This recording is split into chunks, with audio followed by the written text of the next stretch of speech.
it's mentioned in the Constitution, is to secure the nation. Normally a very bipartisan effort. My ranking member is Betty McCollum from Minnesota. 90% of what we deal with is bipartisan.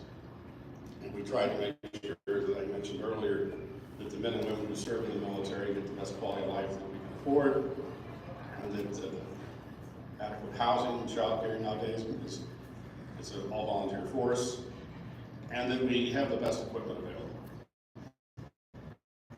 We were at war for 20 years in the Middle East, and took our eye off the target. China was moving in a different direction.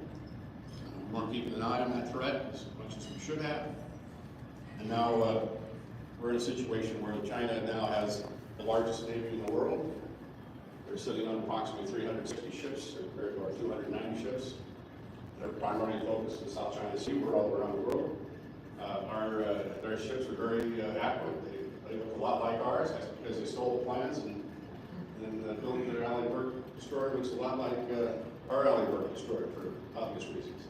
For their MQ-9 is exactly to the rivet like our MQ-9s.